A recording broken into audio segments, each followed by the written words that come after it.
Në përgjithësi është zhvilloi shumë mirë. Kemi pas 3 grupe, dalinën 2012, 2011 dhe 2010.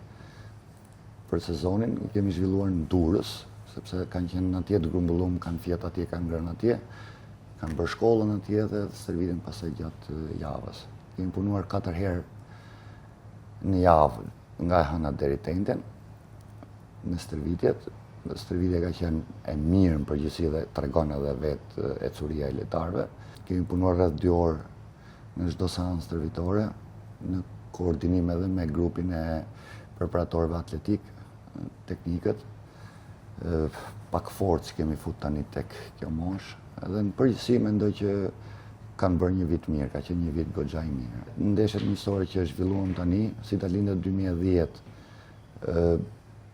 bëri 2 ndeshje me Bullgarinë, të 2 ndeshjet lojtimi, një humbëm, një fitum, por edhe Dalinda 2011 bëri 2 ndeshje me Maqedoninë, fitoi të 2-ja. Edhe Dalinda 2012 bëri një barazim, një fitore, por në përgjithësi jo vetëm te fitoret, por tek mënyra se si kanë luajtur edhe te performanca e tregon që ata kanë rritje të gjitha grupet.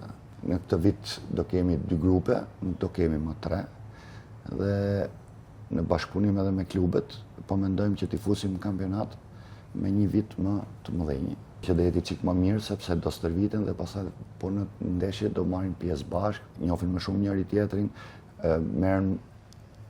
njohin më mirë dhe taktikat, sepse nëpër ekipet trajnerët ndryshëm punojnë taktikisht ndryshe, pozicionet nuk ndryshojnë, sepse nëpër ekipet e veta për nevojat e ekipeve mund t'i lëvizin, kurse ne do tentojmë t'i vendosim gjithmonë në pozicionet kur ata kanë karakteristikat më të mira, ku japin më mirë dhe do luajnë kampionat bashkë në të njëjtën filozofi loje dhe mendoj që do kenë rritje edhe më të madhe këtë vit. Këta janë lojtarët që pretendojmë neve pasaj që të kalojnë edhe në për ekipet e para në për klube, po dhe të jenë pjesë e ekipeve zinxhir të Dalindës U19 U21 pas ekipit parë për ekip kombëtar shqiptar.